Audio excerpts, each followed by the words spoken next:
नमस्कार मित्रों, मैं नीतीश और आप सभी का स्वागत करता हूं वरदान आर्ट्स क्लास के एक और नए वीडियो में। दोस्तों, आज के इस वीडियो में हम लोग सीजन को समझने वाले हैं साइंटिफिकली तरीके से। ज्योग्राफी बेसिक टॉपिक जो है रिवलेशन और सीजन, उसे हम लोग एक एक करके कोर कंसेप्ट को समझेंगे आसान भाषा में। तो वीडियो में अंत तक बने रहिएगा। चलिए बिना किसी देरी के वीडियो को शुरू करते हैं। सबसे पहले रिवलेशन क्या है उसे समझिए। रिवलेशन पृथ्वी का सूर्य के चारों ओर अपनी कक्षा में घूमना यानी उसका चक्र लगाना रिवलेशन कहलाता है। एक रिवलेशन पूरा होने में 365 1/4 दिन लगते हैं। यही कारण है कि एक वर्ष में 365 दिन होता है। सीजन क्या है इसे समझने से पहले आप लोगों को मैं बता दूं कि 366 दिन साल में कैसे होते हैं, इसे हम लोग वीडियो में आगे समझेंगे। तो वीडियो में बस अंत तक बने रहिएगा। चलिए आगे बढ़ते हैं। सीजन क्या है? सीजन समझने से पहले मैं कहूँगा कि नॉइज वगैरह जो भी आ रहा होगा उसे इग्नोर करके ही समझिएगा, तभी वीडियो आप सभी को हेल्पफुल लगेगा।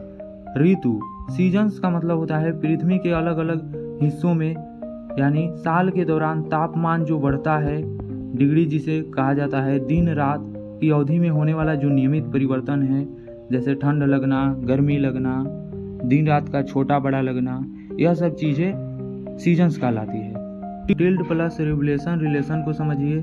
केस इफेक्ट के माध्यम से पृथ्वी की जो धुरी का झुकाव होता है उसे टिल्ट कहा जाता है, यानी सूर्य की जो पृथ्वी चक्कर लगाते रहती है उसी को हम लोग कहते हैं पृथ्वी की धुरी का झुकाव, यानी यहाँ पर उसका कक्ष होता है, ठीक है, उसे धुरी कहा जाता है। पृथ्वी की धुरी 23.5 डिग्री झुकी हुई है, यानी कि 23.5 डिग्री मुड़ी हुई है, ऐसे भी आप कह सकते हैं। पिछले वीडियो में मैंने इसे और अच्छे से समझा दिया था। आप लोग यदि उस वीडियो को नहीं देखे हैं तो इस वीडियो के बाद जरूर से देखिएगा। यही झुकाव रिवलेशन सीजन का असली कारण है। आगे हम लोग देखते हैं कारण, प्रक्रिया और परिणाम। सबसे पहले कारण में हम लोग देखेंगे पृथ्वी की धुरी झुकी हुई है, पृथ्वी सूर्य की परिक्रमा करती है, यह कारण है। और प्रक्रिया क्या है, कैसे होता है यह? अलग अलग समय पर सूर्य की किरणें अलग अलग कोण से गिरती है। कहाँ पर? तो पृथ्वी पर। तभी अलग अलग प्रकार से हमें कम बेश गर्मी महसूस होता रहता है और ठंडा भी लगता है, कहीं सीधी कहीं तिरछी।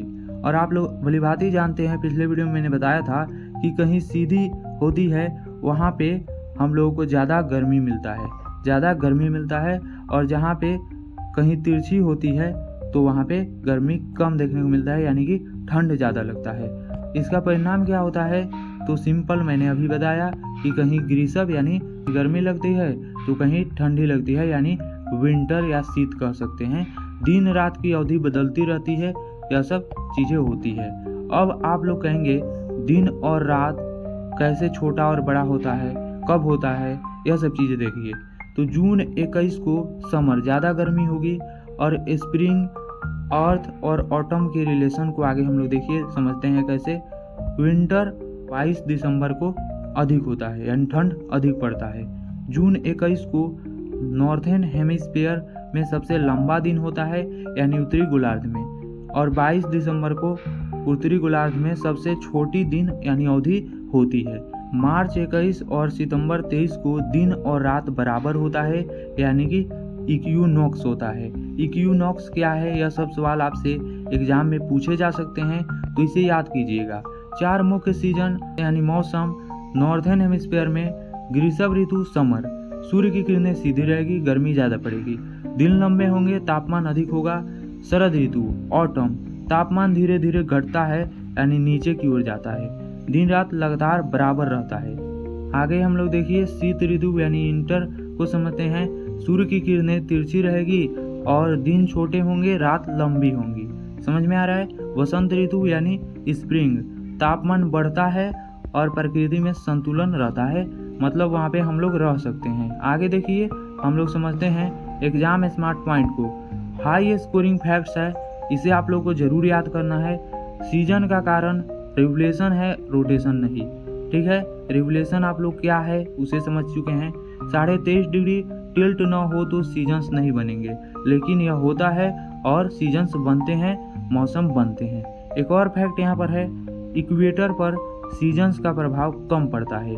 इक्वेटर आप लोगों को समझा दिया था कि पृथ्वी के बीचों बीच को कहते हैं इक्वेटर, यानी कि मध्य भाग को। ठीक है। आर्कटिक या आंटार्कटिक सर्कल में 6 महीने का दिन रात होता है, यानी ऊपर भी और नीचे भी। ऊपर यदि 6 महीने का रात होगा तो नीचे भी 6 महीने का रात होगा, इसीलिए 12 महीने का दिन और रात दोनों होता है और एक साल पूरा हो जाता है। लीप ईयर का कारण रिवोल्यूशन का 1/4 दिन है।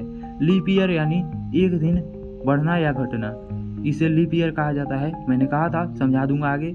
इससे और डिटेल में समझने के लिए हमारे चैनल को सब्सक्राइब कर लीजिए और वीडियो को लगातार देखते रहिए। कॉमन मिस्टेक है एग्जाम ट्रैप्स, ठीक है, जो कि आप सभी को नहीं करना है। सीजन का कारण रोटेशन मान लेना यह गलती है।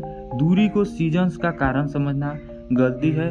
दूरी सीजन्स के वजह से नहीं, बल्कि सही कारण यह है कि टिल्ट और रिवोल्यूशन की वजह से सीजन्स बदलते हैं। आगे हम लोग देखते हैं, धीरे धीरे हर एक चीज़ को समझेंगे। यहाँ पर मेमोरी बूस्टर ट्रिक है। झुकी धुरी गोल चक्कर मौसम का चक्कर है, यानी कहने का मतलब सीधा है कि टिल्ट रिवोल्यूशन बराबर सीजन्स। ठीक है, इसे आप लोग समझिएगा। अब आइए हम लोग 5 क्विक रिवीजन लाइंस को देखते हैं। 60 सेकंड में आप सभी का इस वीडियो का इंटेंशन पूरा होगा, यानी इस वीडियो को देखने का मकसद पूरा होगा। और यही मेन जरूरी चीज़ है, यहाँ पर समझिए। रिवोल्यूशन पृथ्वी का सूर्य के चारों ओर घूमना होता है और रिवोल्यूशन का समय 365 1/4 दिन होता है। पृथ्वी की धुरी 23.5 डिग्री झुकी है। टिल्ट प्लस रिवोल्यूशन से सीजन बनते हैं। रोटेशन से दिन और रात, रिवोल्यूशन से ऋतु। ठीक है, यह मेन पॉइंट था। रोटेशन से दिन और रात, रिवोल्यूशन से ऋतु। MCQ हिट जोन यहाँ पर है, आप सब यहाँ पर देखिए, यह जरूरी है, आपके एग्जाम में पूछा जा सकता है। सीजन का मुख्य कारण क्या है, आपसे पूछा जा सकता है। 23.5 डिग्री किससे संबंधित है? जून 21 को क्या विशेषता है? इक्विनॉक्स क्या है? इसका अर्थ आपसे पूछा जा सकता है।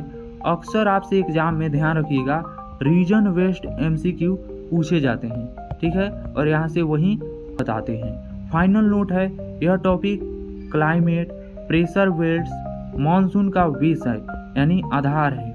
इसे यदि आप क्लियर कर लिए तो आगे आपको ज्योग्राफी आसान लगेगा, एकदम मज़ा आ जाएगा पढ़ के। स्टैटिक MCQ दोनों के लिए मोस्ट इम्पोर्टेंट वीडियो है। यदि आपको वीडियो पसंद आया तो वीडियो को लाइक करके अपने दोस्तों में खूब सारा प्यार दिखाइए, शेयर कीजिए और कमेंट करना है कर दीजिए। मिलते हैं किसी अन्य वीडियो में, तब तक के लिए जय हिंद, जय भारत, वंदे मातरम।